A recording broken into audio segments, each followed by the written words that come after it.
예수님을 사랑하신 분만 아멘 합시다.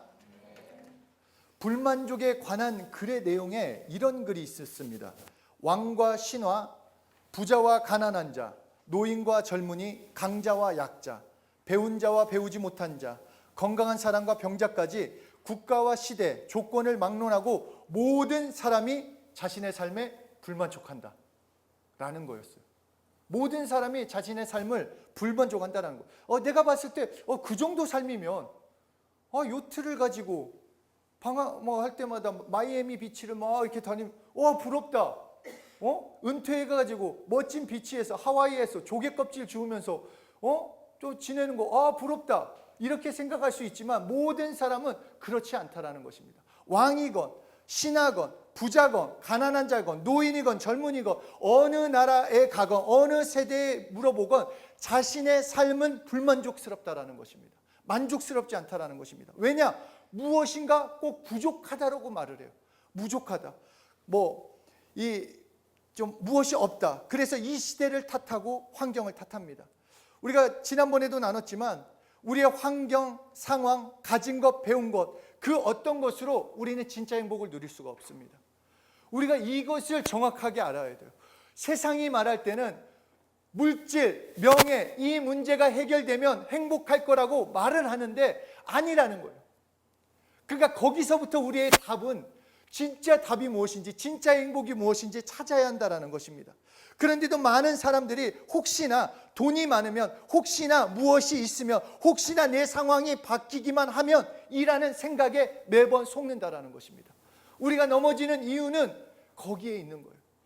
예수님을 믿는다고 하면서도, 예수님이 나의 구주라고 하면서도 여전히 내 구주는 예수님도 있지만 다른 무언가, 다른 어떤 사람, 다른 어떤 명예, 다른 어떤 돈, 다른 어떤 내 삶을 이룰 수 있는, 지금 내 삶이 변하는 그 한 가지가 뭔가 나를 행복하게 할 거라고 착각하고 있다는 것입니다. 그래서 계속해서 불행의 굴레를 맴돌고 있는 것입니다. 이것에 관해 C.S. 루이스가 자신의 저서 순전한 기독교에서 이 세상이 채워줄 수 없는 갈망이 내 안에 있는 것은 내가 다른 세상을 위해 지음 받았기 때문이다. 예니, 준호, 우리 설인이 예수님 안에서 환영하고 사랑합니다. 네.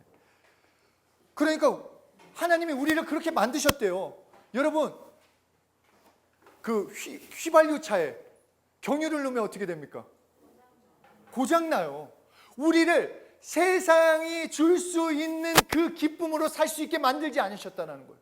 우리는 생각할 때, 우리 정말 좀 솔직하게, 돈이 많으면 내 삶이 진짜 행복할 것 같고, 뭔가 내가 지금 성공하면, 뭔가 좋은 직장에 들어가고, 내가 원하는 것을 얻고, 그러면 진짜 모든 게 다 만사형통 행복할 것 같은 생각을 갖고 있는데, 하나님은 그게 있어도 너희는 행복하지 않다라는 거예요. 그렇게 만들지 않았기 때문에, 경유차로 만들지 않았기 때문에. 너희는 내 행복, 내 원하는, 정말 내가 주는 걸로 행복하게 만들었다. 그래서 세상에서는 우리가 만족을 얻을 수 없습니다. 편리함, 그냥 지금의 약간의 기쁨, 그거는 얻을 수 있지만 진정한 것은, 진정한 공급하심, 진정한 채워주심은 하나님께 있기 때문에 하나님의 도우심, 다시 말해 영적 존재인 나는 영적 부유가 있을 때 육에서도 환경에서도 평안과 행복을 누릴 수 있다는 것입니다. 오늘 본문은 사마리아 수가라는 동네에서 예수님이 한 여인을 만납니다. 이 여인은 정말 여러 번 결혼을 했어요. 정말 여러 번 결혼을 해가지고 당시 사회상을 볼 때는 뭔가 사별을 했거나 이혼을 당했을 것입니다. 여자 쪽에서 먼저 할 수 있는 게 아니기 때문에. 그러니까 이혼도 남편 마음대로 할 수 있는 것이기에 그 당시 여성은 버림을 받는 거예요. 버림을. 근데 사실 한 번도 고통스러운데 5번이나 남편이 죽거나 남편에게 버려짐을 당했을 때 그 여인의 심정이 어땠냐 하는 것이. 우리 남자친구, 여자친구 사귈 때도 차이기만 해도 얼마나 상처가 됩니까? 저는 경험을 해봐가지고 알아요. 얼마나 그게 쓰라리고 막 정말 다음날 못 일어나요. 근데 그것과 비교할 수 없는 5번이나 남편이 죽었거나 남편한테 버림을 당했어요. 그게 얼마나 자신의 삶을 비관하고 내 삶은 끝났어. 내 삶은 정말 저주받은 인생이야. 그리고 주변 사람들이 뭐라고 했겠습니까? 남편이 죽었을 때는 남편 잡아먹는 여자구나. 저 무슨 팔자가 쩔어냐. 정말 그 주변의 따가운 시선, 수군거림.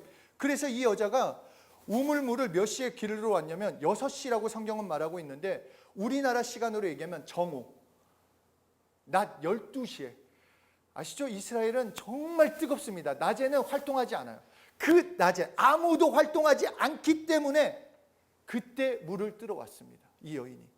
그런데 그때 물 뜨러 왔는데 한 남자가 있는 거예요. 예수님이 서 있는 것입니다. 보통 사람들은 예수님을 만나면 어떻게 합니까? 예수님을 만나거나 이러면 그렇죠. 막 붙잡고 막 나 고쳐주세요, 뭐 해주세요 하는데 시큰둥하는 거예요. 이 여자는 쳐다보고 또 왜 12시에 왜 나와가지고 나를 이렇게 또 마음을 힘들게 막 이런 생각을 가지고 있어요. 근데 그래서 예수님이 이 사람이 뭐야 하면서 먼저 물어봐요. 궁금해가지고 물 좀 주셔. 이 여인한테 물 좀 주셔. 그러니까 이 여인이 말합니다. 야, 내가 지금 보아하니까 당신은 유대인 같은데 나는 사마리아 사람이다. 당시 사마리아 사람이랑 유대인은 말도 섞지 않았어요. 상종도 안 했어요. 개 같은 민족이라고 여겼어요. 왜냐? 피가 섞였기 때문에 사마리아인은 개다. 그리고 그 사마리아 땅도 안 밟으려고 했었는데 이 유대인인 예수님이 말을 하니까 무슨 나는 사마리아인이고 당신 유대인인데 왜 나한테 말을 겁니까? 물을 달라고 합니까? 그러자 예수님이 얘기를 합니다. 만약에 너가 물을 달라고 하는 내가 누구인지 알았다라면 네가 나에게 구하였을 것이다. 그러면 내가 오히려 생수를 너에게 줄 것이다. 그러니까 이 여자도 보통이 아닙니다. 참나 당신이 이 우물을 준 야곱보다 더 크냐? 당신이 뭔데 그런 얘기를 하냐? 비꼬면서 얘기를 합니다. 이때 우리가 여기에서 알아야 할 것은 그거예요. 하나님께 우리가 마음을 어떤 마음이건 이 여자는 진짜 필터 없이 얘기하잖아요. 지금 자기의 생각대로 느낌대로 감정대로 얘기해요. 우리가 기도할 때도 그렇게 해도 돼요. 우리가 뭔가 갇혀 있듯이 기도 안 해도 됩니다. 우리가 기도가 어려운 게 뭔가 기도하려면 자세부터 잡잖아요. 저는 좀 그래요. 기도할 때 책상을 좀 정리를 합니다. 근데 문제는 뭐냐? 책상을 정리하다가 할 게 생각나면 기도를 또 늦추게 돼요. 그러니까 그게 아니라 기도할 때 그냥 하나님 앞에 언제 어디서 화장실이건 버스 아니건 어디건 차 아니건 생각날 때 하나님 앞에 내 마음에 속에 있는 거 다 그냥 숨길 필요 없다라는 것입니다. 예수님 지금 다 받아주세요. 여인이 어떤 말을 야 자식 싸가지 없게 지금 네가 난 누군지 모르고 지금 나한테 그렇게 막말해. 야곱보다 크냐니 내가 누군지 아는데 자식 이게 하지 않았어요. 다 그것을 받고 들어줄 예수님께서는 우리의 모든 마음 생각 다 받아주실 수 있어요. 그분께 얘기하면 된다라는 것입니다. 하여튼 왜 그렇게 막 비꼬면서 얘기했는데 그 요한복음 4장 13절 14절에 예수님이 이렇게 말씀하십니다. 함께 읽겠습니다. 시작. 예수께서 대답하여 이르시되 이 물을 마시는 자마다 다시 목마르느니와 내가 주는 물을 마시는 자는 영원히 목마르지 아니하리니 내가 주는 물은 그 속에서 영생하도록 솟아나는 샘물이 되리라. 야, 내가 물을 줘. 내가 주는 물을 먹는 자는 너 지금 목말라가지고 우물에 왔잖아. 근데 내가 주는 물은 널 목마르지 않아. 너의 갈급함 내가 채워줄 수 있어. 얘기를 하자. 그러면 주십시오. 이게 아니라 또 비꼬면서 얘기해. 한번 줘보세요. 그럼 한번 줘보세요. 그렇게 할 수 있으면 한번 줘보세요. 사람들의 눈을 피해 이렇게 땡볕에 길러 올 수밖에 없었는데 물을 길러오지 않도록 그런 물이 있으면 줘보라는 것입니다. 이때 예수님께서는 이 여인의 그 진짜 마음을 아셨어요. 왜 이렇게밖에 말할 수 없고 반응할 수밖에 없는지, 지금처럼 살 수밖에 없는 그 여인의 마음을 만져주셨다라는 것입니다. 예수님은 세상에 대한 두려움과 좌절로 마음에 그 굳게 닫은 그녀의 마음을 여시고 그 속에 있는 진짜 영혼의 목마름을 해결해 주셨습니다. 왜 내 삶은 이런가? 그 여인은 그런 거 아니겠어요? 결혼을 했을 때 단지 좋은 가정, 그냥 단지 좋은 가정을 꾸리고 싶고 남들처럼 평범하게 살고 싶었던 것뿐인데 왜 내 삶은 이러지? 5명이나 5번이나 내가 부족해서 내가 저주받아서 무슨 문제가 있는 것 아닌가 생각하는 이 여인에게 예수님이 말씀하시는 것은 너가 바라는 가정, 너가 생각하는 좋은 남편, 남들이 보기에 부러운 것들, 그것이 없어서 너가 12시에 이렇게 물 들어온 것이 아니다. 너가 불행하고 너의 문제가 있다고 너는 생각하지만 그것이 없어서 불행한 것이 아니라 그것들이 갖지 못해서 모자람을 느끼는 것이 아니라는 것입니다. 너가 채워야 할 것은 내가 줄 수 있는 것, 다시 말해 영적인 목마름이 채워질 때 너의 진정한 그 갈급함, 연약함, 그것이 해결된다라는 것입니다.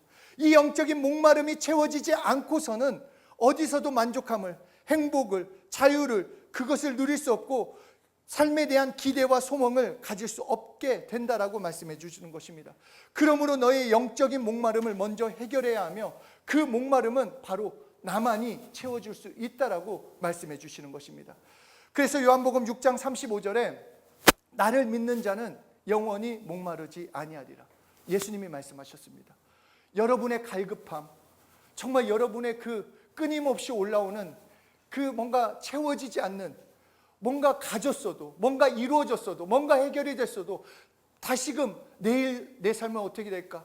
또 내 상황 가운데 이게 계속 지속될까? 여러 그런 갈급함, 염려, 그 모든 것들은 무엇이 없어서가 아니라 바로 영적인 목마름이 해결되지 않았기 때문에 그것만 해결되면 된다라는 것입니다. 그래서 요한복음 7장 37절에서도 예수께서 외쳐 이르시되 누구든지 목마르거든 내게로 와서 마셔라. 예수님이 우리에게 말씀하시는 것입니다. 너의 영적인 갈급함, 영적인 연약함, 영적인 부족함 나만이 채워줄 수 있기 때문에 누구든지 내게로 오라고 말씀하고 계십니다. 여러분의 목마름, 영적인 채움은 오직 예수님만이 채워주십니다. 그래서 예배 드리는 거예요. 그래서 말씀을 듣는 거고, 그래서 예수 믿는 것입니다. 우리가 다른 것이 아니라 영적인 그 목마름. 왜냐하면 예수님은 육신의 몸을 입고 이 땅에 오셨어요. 그래서 진짜 목마름, 진짜 배고픔, 우리의 아픔 다 경험하셨어요. 그래서 우리에게 진짜 필요가 무엇인지 아셨다라는 거예요. 그런데 너에게 먼저 필요한 것은 영적인 목마름이 해결되어야 한다. 그 목마름이 해결될 때 진정한 이 땅에서의 그 육체적인 그 모든 목마름도 해결될 수 있다. 그렇기 때문에 누구든지 내게로 나와라. 목마르냐? 내게로 나와라. 내가 먹이겠다라는 거예요. 내가 주겠다라는 거예요. 주겠다라는데 나가면 되는 거예요. 우리 보고 지금 우물파라고 한 게 아니라 내가 다 해줄 거야. 나와. 예수 믿어. 예수로 살아. 예수님께 나오면 너 배부를 거야. 그래서 마태복음 5장 6절에서도 의에 줄이고 목마른 자는 그들이 배부를 것이며, 가장 기본적인 건 목마름. 진짜 이게 목마름이 더 힘든 거 아세요 혹시? 배고픔보다? 배고픔은 어느 정도 찾겠는데 이 목마름이라는 거는, 그래서 뭐 그 찬양 있잖아요. 목마른 사슴 시냇물을 찾아. 이 사슴이 특별하게 목마름을 못 참는데요. 그래서 포수가 이 사냥꾼이 있은 거를 감지하면서도 그 목마름이 더 커서 물을 찾는다. 그래서 찬양에서 목마른 사슴 시냇물을 찾아 헤매듯이 내 영혼 주를 찾기에 갈급하나이다가 그냥 사슴 목말라서 뭔가 샘물을 찾아, 아니요, 자신의 전부를 가지고 찾아가는 거예요. 정말 그 목마름이 해결되기 원해서. 마찬가지로 우리의 진짜 이 목마름을 해결받는 것, 영적인 이 갈급함을 해결받을 때 비로소 내 육체도 내 환경도 채워주심을 경험하게 됩니다. 그냥 단순히 하나님은 이례적으로 내 기도, 나의 문제 하나 해결해주고 너 됐어. 그리고 우리도 하나 받고 응답 받고 나서 난 내 삶은 좋아. 그거를 원하시는 것이 아니라 나의 영적인 목마름이 해결됨으로써 그 다음부터 하늘의 것을 계속 공급받아 내 삶이 충만해지길, 하나님의 은혜로 가득해지길 원한다라는 것입니다. 그런데 우리는 세상 것들에 항상 목마른다라는 것입니다. 세상 것들로, 세상 것들이 채워지길 원한다라는 것. 세상에 만족이 없습니다. 사랑하는 여러분, 옆에 사람한테 얘기합시다. 세상엔 만족이 없습니다. 정말 여러분들을 잠시 만족을 줄지 몰라도 진짜 영혼의 진정한 만족을 줄 수 없어요. 그렇게 만들지 않았어요. 그리고 이 생수, 세상 것들은 단지 그때 그 만족, 그 목마름을 해결해 줄지 모르지만 내가 주는 생수를 마시는 자는 결코 다시 목마르지 않는다. 이게 예수님이 우리에게 말씀하시는 것입니다. 우리에게 말씀하시는 것은 샘이 주어졌다라는 거예요. 어느 생수통 하나 준 것이 아니라 언제든지 퍼먹을 수 있는 샘이 우리에게 있다라고 우리에게 약속해 주시는 것입니다. 그러므로 목마른 분, 진정한 만족, 진정한 평안, 생명수가 필요한 분은 예수님께 나와 마셔라. 다시 말해 예수님을 간절히 사모하라는 것입니다. 우리가 정말로 사모해야 할 분은 예수님입니다. 내 삶에서 정말로 예수님을 사모하고 예수님 앞에 나아갈 때 만족함을 누릴 수가 있습니다. 여러분의 삶에 지금 불만족이 있다. 그거는 무엇이 없어서가 아닙니다. 가진 게 없어서가 아니라, 이루지 못한 게 있어서가 아니라 예수님을 온전히 만족하지 못하고 있기 때문에 우리는 예수님을 간절히 사모해야 하고 예수님과 다시 사랑에 빠져야 합니다. 의에 줄이고 목마른 자, 정말로 그 배고팠을 때, 그리고 그 간절했을 때, 그 목마름으로 나아갈 때, 그러면 성경의 이름과 같이 그 배에서 생수의 강이 흘러나온다라고 말씀하고 있습니다. 그러니까 우리에게 중요한 것은 예수님에 대한 간절함입니다. 지난주와도 연결이 돼요. 우리가 정말 예수님께 간절히 예수님께 나아갈 때, 예수님을 더 사랑할 때 생수의 강이 넘쳐나는 것을 경험하게 됩니다. 제가 무엇이 있어서 행복한 것이 아닙니다. 제가 뭔가 지금 그 예배 끝나고 나면 또 논문 정말 이게 지금 막 내 머릿속에 이게 막 너무 지금 크게 자리 잡고 있어가지고 생각만 해도 막 너무 한데 그냥 행복해요. 왜냐하면 말씀 전하고 있잖아요. 예수님을 사랑하고 예수님을 의지하면 진짜 만족을 하나님이 주세요. 그런데 우리가 예수님을 사랑한다고 말하고 예수님을 찾는다고 하면서도 어느 순간에 그냥 연약해서 그 말씀에 알지만 어느 순간에 또 하나의 지식, 그냥 하나의 정보, 동의하는 정도, 예수님이 생수야, 예수님이 나를 부욕해, 그 정도로만 알고 있다고 한다면 그 샘이 막혀버릴 수 있다는 것입니다. 생수의 강이 나에게 넘치는데 내가 그냥 동의만 하고 그것을 내 삶 가운데 예수님을 의지하지 않고 예수님과 또 관계없이 지내면 그 샘이 막혀버릴 수 있다. 그래서 창세기 26장 18절에 함께 읽겠습니다. 시작. 그 아버지 아브람 때에 팠던 우물들을 다시 팠으니 이는 아브람이 죽은 후 블레셋 사람이 그 우물들을 메웠습니다. 이삭이 그 우물들의 이름을 그의 아버지가 부르던 이름으로 불렀더라. 예수 믿는 우리에게 생수의 강이 넘친다라고 약속하셨고 분명히 우리에게 샘을 주셨습니다. 그러나 우리가 조심하지 않으면, 우리가 그것을 또 망각해버리고 예수님을 의지하지 않고 예수님을 찾지 않으면 그 샘이 막혀버린다는 것. 생활의 염려, 음욕, 죄, 더러운 것을 보고 듣고 우리가 사는 세상 부정적인 것, 이 모든 것이 우리의 구원의 샘을 막아버릴 수 있다는 것입니다. 나에게 기쁨이 계속 흐르지 않는다. 샘이 막혀서. 여러분은 행복할 수 있어요.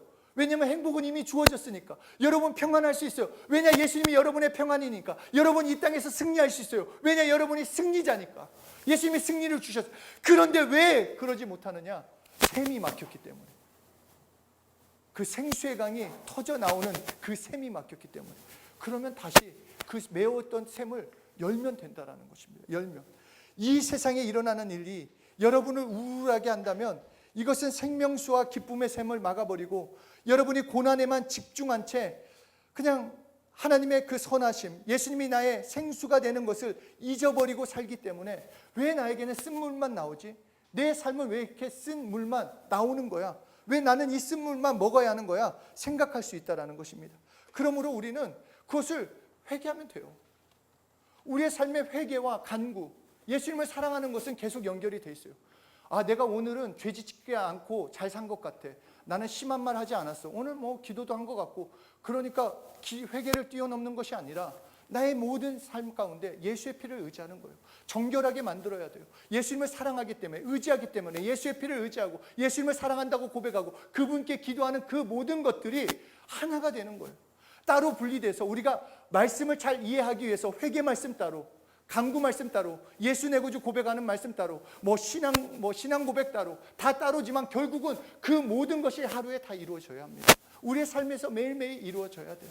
그럴 때 비로소 진정한 생명수가 나에게 넘치는 것을 경험하게 되는 것입니다. 예수님을 찾고 찾으면 영적인 생수가 넘칠 때 나만이 먹는 게 아니에요. 샘은 나만 먹지 않습니다. 나의 가정도 먹고 내 주변 사람들도 함께 먹을 수 있습니다.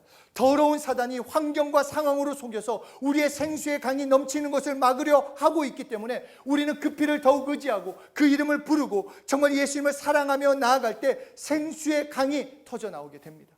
여러분, 이 땅이 얼마나 살기 어렵습니까?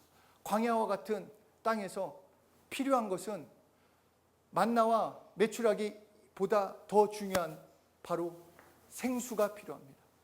생수가 필요해요. 광야와 같은데 이 목마름을 해결할 수 있는 것 정말 물이 필요합니다. 목마른 자들, 그래서 예수님이 목마른 자들은 다 나와서 마시라라고 예수님은 외쳤습니다. 죄는 항상 우리를 목마르게 합니다. 지금 만족을 주는 것 같고 지금 타협하면 이거 하고 회개하지 뭐. 이거 하나님이 아실 거야. 내 사정이 먼저니까. 이 정도 내가 세상과 타협하면 그 타협이 더 큰 타협을 만들게 되고 더 목마름을 만들게 됩니다. 뭔가 가진 것 같고 뭔가 해결된 것 같지만 진정한 해결은 예수님이 우리의 답이시기 때문에 예수님을 찾고 의지할 때 진정한 만족, 진정한 해결, 진정한 축복을 누리게 되고 이 생수를 마시는 자가 결코 다시는 목마르지 않습니다. 요한복음 7장 38절 39절에 이렇게 다시 말씀하십니다. 함께 읽겠습니다. 나를 믿는 자는 성경의 이름과 같이 그 배에서 생수의 강이 흘러나오리라 하시니 이는 그를 믿는 자들이 받을 성령을 가리켜 말씀하시는 것이라. 내가 예수님을 간절히 사모했어요. 정말 예수님, 내가 너무 목마릅니다. 내가 어떻게 살아야 할지, 지금 내 삶 가운데 정말 답답한 것이 있고 이것을 예수님께서 함께 해주시고 인도해 주시고 나의 삶의 진정한 구주는 예수님입니다. 이렇게 외치고 예수님을 바랄 때 내 영혼 육에 생수의 강이 넘치는데 그것이 성령님이라는 것입니다. 성령님이 오시면 예수님의 행하셨던 말씀, 일들, 그것을 나에게 경험시켜 주세요. 그러니까 예수님이 오늘 실제되는 것, 하나님의 임재하심을 성령님이 이끌어 주신다라는 것입니다. 그러니까 우리가 해야 할 것은 예수의 피를 더 의지해서 나를 정결케 하는 것이고 내 삶이 깨끗해지는 것이요, 그 삶이 생수의 강이 넘치도록 예수님을 더 의지하고 사랑할 때 성령 충만한 역사를 통해 복음이 실제되는 삶을 살아갈 수 있다는 것입니다. 정말로 내 삶, 하나님이 책임져 주시는 삶, 생수의 강이 넘치는 삶, 성령 충만한 삶, 그것이 바로 생수의 강으로 예수님을 간절히 소원하며 나아갈 때 그 생수의 강을 경험하는 사람이 누릴 수 있는 삶이 되는 것입니다. 그러므로 우리는 예수님께 나아가면 됩니다. 단순해요, 복음은. 말씀 구절이 지난주에 말씀 구절은 다른데 내용은 같은 것 같아요. 맞아요. 왜냐? 답은 예수님 한 분밖에 없기 때문입니다. 정말 예수님밖에 없어요. 여러분을 행복하게 해줄 분, 여러분을 변화시켜주게 해줄 분, 여러분을 강건케 해줄 분, 정말 여러분을 진짜 언제 어디서나 변함없이 도와주실 수 있는 분은 예수님밖에 없습니다. 여러분의 삶을 변화시켜줄 수 있는 분도 예수님밖에 없습니다. 그래서 말씀을 통해 계속 말씀하는 거예요. 간절하게 나를 찾아라. 그래서 오늘은 목마름을 가지고 정말 지금 30분 말씀 전하는 것도 아닌데 지금 목말라요. 그럼 센스 있게 뭔가 물을 갖다 줬으면 좋겠는데 조윤이는 쳐다만 보고 딴 생각하고 있잖아. 농담이야. 목마름, 정말 목마름. 예수님에 대한 목마름이 있으면 나의 목마름을 해결해 줄 수 있고 그때 생수의 강이 내 영혼 육에 가득 차며 성령 충만한 삶, 하나님의 것을 경험하며 사는 삶을 살 수 있는 것입니다. 예수님만 찾으면. 단순하지 않아요? 우리 예진이 어때요? 단순하죠? 예수님만 찾으면 되는데. 아니, 어려운 게 아니잖아요. 예수님 나 좀 도와주세요. 이게 기도예요, 여러분. 이게 예수님께 나아가는 거예요. 단순해요. 힘들 때 예수님을 찾으세요. 내 목마름 좀 해결해 달라고. 사람 쫓아가거나 환경 쫓아가는 것이 아니라 그분께 맡기면 정말 하나님이 일하심을 경험하게 됩니다. 이스라엘은 물이 흐르는 땅과 흐르지 않는 땅이 너무나도 역력하게 구별되어 있어서 요단강 옆에 있는 여리고는 나무가 정말 무성하고 그런데 아주 바로 옆에 물이 흐르지 않는 곳에는 풀 한 포기도 없습니다. 생수의 강이 흐르면 여리고와 같이 물이 흐르는 땅처럼 과실을 맺을 수 있고 풍부한 삶을 살 수 있는 것처럼 내 삶에 생수의 강이 넘치면 풍성한 삶을 살아가게 됩니다. 왜 딴 데에서 이미 다 주신다고 했는데 우리가 딴 데에서, 그러니까 잘 생각해 보면 우리가 이것도 주시고 하나님 이 문제도 해결해 주시고 뭔가 평안도 주시고 행복도 주세요. 이거를 구하기에 앞서서 예수님을 구하면 그 안에 모든 게 담겨져 있는 거예요. 그래서 골로새서에 모든 것이 예수 안에 있다라고 말씀하고 있어요. 그러면 예수를 구하면 되죠. 예수. 정말 예수님이 정말로 나의 목마름을 해결해 주십니다. 오늘 사마리아 여인이 12시에 물 한 통 뜨러 왔어요. 그렇죠? 물 한 통. 그 목마름을 해결하기 위해서 물 한 통을 뜨러 왔습니다. 그런데 그 물 한 통을 뜨러 왔다가 예수님을 만나게 된 거예요. 예수님을 만나자 물 한 통 문제가 아니라 영원히 끊이지 않는 진정한 샘을 만나게 된 것입니다. 그것도 자기 것으로 받게 됐어요. 그래서 이 여인이 예수님을 만나게 되자 물동이를 버려버리고 세상을 향해 그 동네에 가서 내가 구주를 만났다라고 외칩니다. 우리의 삶이 그렇습니다. 우리는 다 각자 필요도 있고 도움이 있어서 예수님께 나왔을 것입니다. 이 문제가 해결되고 나의 지금 궁금한 것들, 나의 어려움들, 그런데 나왔더니 예수님을 주시는 거예요. 나는 그 문제 하나 해결받고자 나왔는데 자신을 우리에게 주시면서 나로 만족하면 너의 영혼 육이 정말 영원히 사는 그 축복을 얻게 될 거라고 말씀해 주십니다. 놀라운 사랑 아닙니까? 나는 물 하나, 나의 목마름 정도 해결하려고 왔는데 나의 영원한 삶까지 책임져 주시는 그 하나님, 그 예수님, 나에게 그냥 값없이 자기 자신을 주시는 그 예수님. 우리도 예수님을 통해 정말로 생수의 근원 되신 예수님으로 오늘부터 한 잔의 해결책, 한 동이의 축복이 아니라 진정한 축복의 근원 되신 예수님으로 생수의 강이 터져 나오는 그런 삶을 살아봅시다. 두려움이 아니라 기대를 하고 예수님을 믿기 때문에, 예수님을 의지하기 때문에 그분으로 만족하면서 정말로 그분이 얼마나 내 삶을 변화시켜 주실까 기대하면서 정말로 나의 갈급함, 나의 영적인 목마름을 해결해 주시며 더욱 풍성케 해주시는 예수님으로 정말 충만한 한 분 한 분 되시길 예수님으로 축복합니다.